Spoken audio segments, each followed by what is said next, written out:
Hello, Miro. This is Carlos. I am the descendant of the Arawak tribes from the Tuy Valley in the Miranda State in northern Venezuela. I'm also the heir of the blood of my ancestors, the Congo and Yoruba people, brought to South America against their will from Western Africa. I am the great-great-grandson of Portuguese and Spanish migrants, some colonizers. Some probably left Europe looking for a second chance in a new land. I am a migrant Venezuelan, and I am also an American. Hola, I'm Brenda Benitez. I am a Puerto Rican. I am a New Yorker. And according to my DNA, I'm Taino, I'm Nigerian, I'm Portuguese, and I'm Spanish. And I am an American. Hola, Middle Family. My name is Bianca Toscano Michalchuk, and I'm from Houston, Texas. I grew up on the land of the Sona and Akoquisa tribes, and my family is originally from Mexico, on the Huichol and Nahua land. And I am Mexican-American, Italian, Tejana, and I am American. You've heard this story before.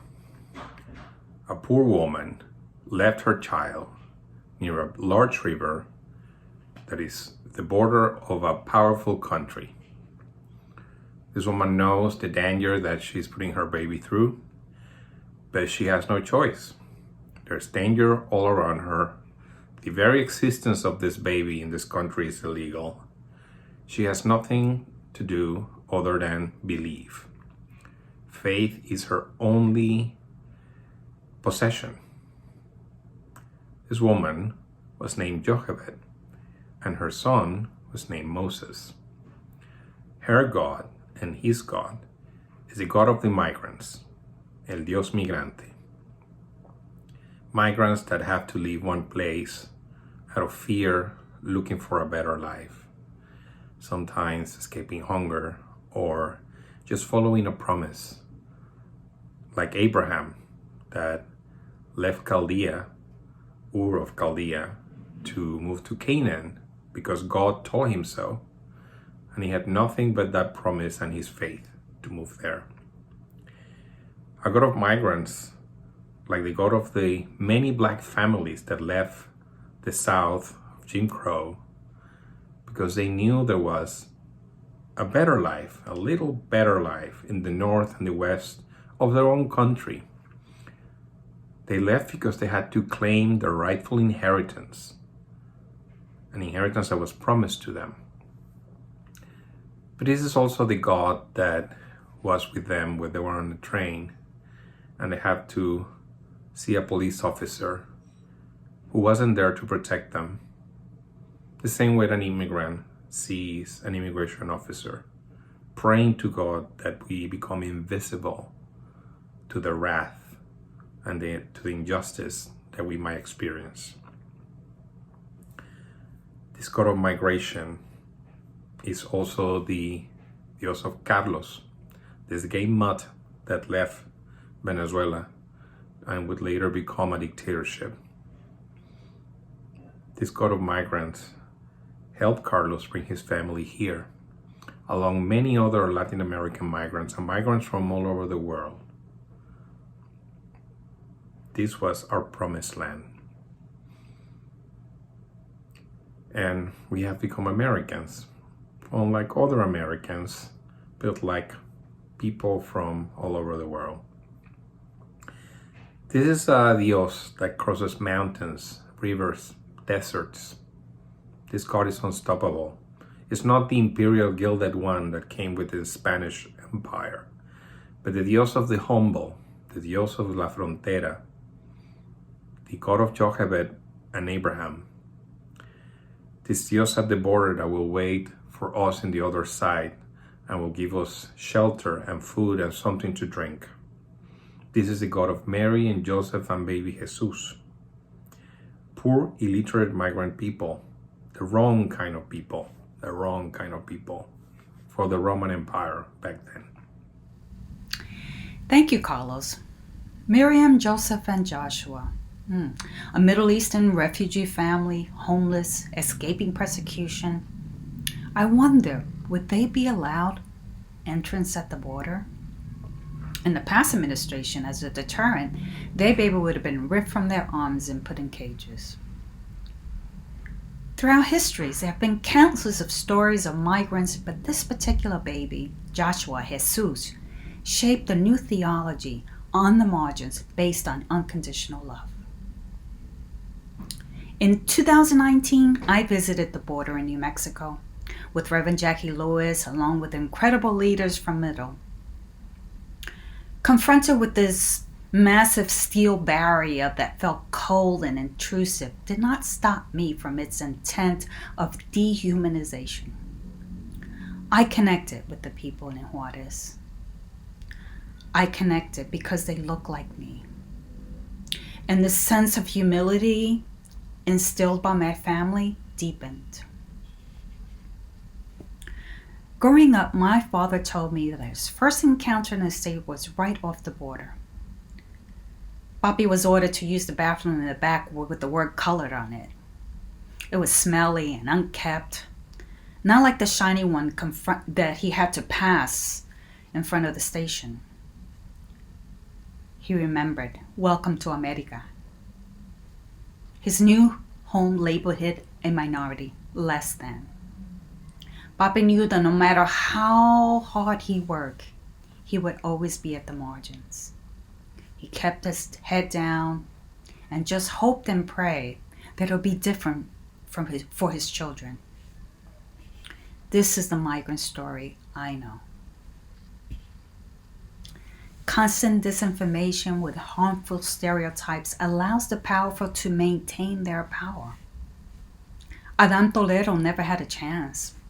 Nor did Tamir Rice or Trayvon Martin or Ma'Khia Bryant, and every person of color who is immediately vilified. These are our children. We must do better. We have the teaching of this migrant Jesus. So how do we change this negative narrative of a migrant and really see, feel, and hear with our hearts? To see someone who can enrich our lives instead of leeches or criminals. So here's a thought. When you meet a stranger, be curious and, start a conversation. Ask about their food. What meals do you eat? What do you drink? Is it piña colada, mezclar, or tisana? What remedies did your parents use when you were sick?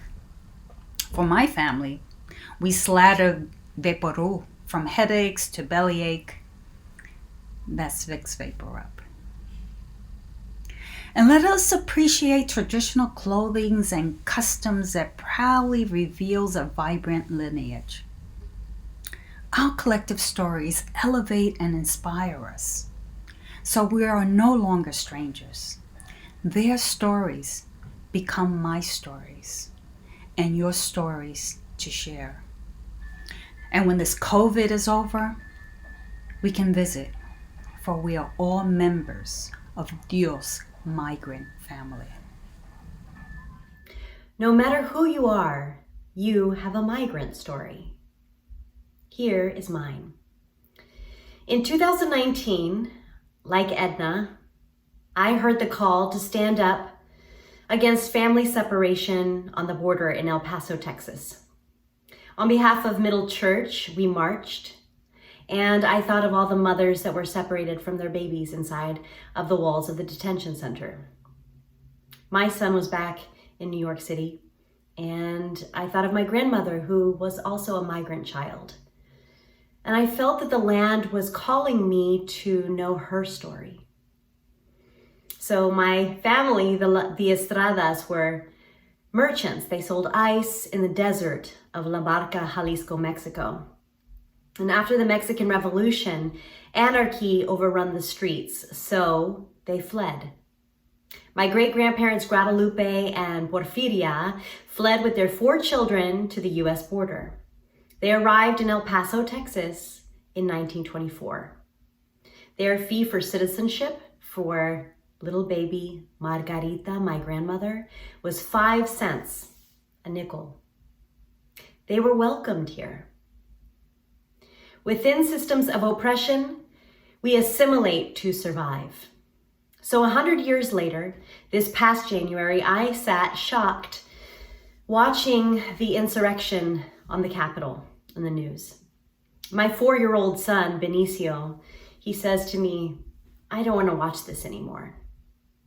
And so he leaves the room, but stops in the doorway and looks me in the eyes and says, I want peace.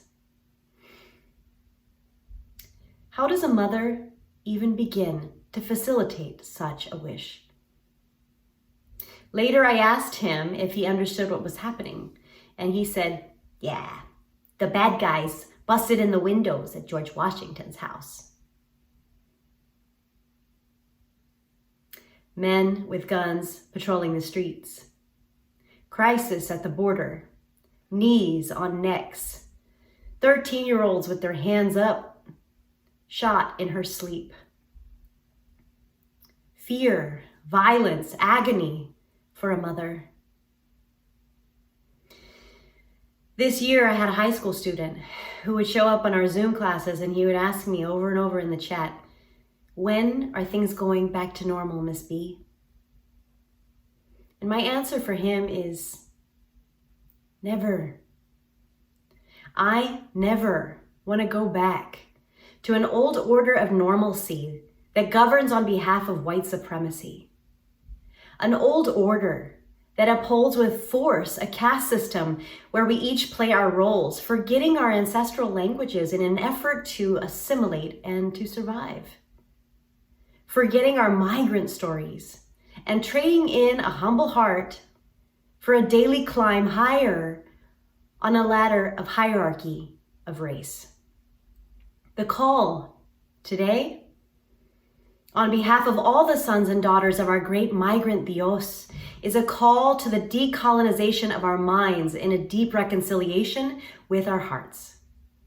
Jesus is calling us not to a list of thou shalt nots, but to a way of being. You welcomed me. It's the embodiment of a way of restorative reciprocity. I want peace. In Braiding Sweetgrass, Professor Robin Wall Kimmerer describes that in the language of Potawatomi, there is a phenomena called popoe, the force which causes mushrooms to push up from the earth overnight. There's no scientific term for this mystery because science doesn't name that which it doesn't understand. Yet, it is. Birds innately know when it's time to organize and fly on behalf of their species. And so do we. To migrate is to be in alignment with nature, Tenonsin, Mother Earth. So we build a new language of peace, where all are protected, where all have enough, and where we're all reflected on a new radical mother tongue of justice. What does peace taste like? What does it sound like? What does it feel like? My dream for Benicio is that he will speak fluently this language of peace. He will embody the wisdom of La Tierra Sagrada, the sacred land. And he will know the way of Christ consciousness within himself. And he will overflow with love. So on behalf of the ancestors, we offer you these blessings. In Nahuatl, Tlen Kimaka Itlatol, Into Kokotzitziwa, Me Tepatika, Te Chipawa. It's the words of our ancestors that cure us, strengthen us, and lift us up. In Taino and Araguat, we say, Akona Guaikika Arawaka. Hear our sacred people. In the Yoruba language of Western Africa, Alafia ni fun o. Peace be upon you.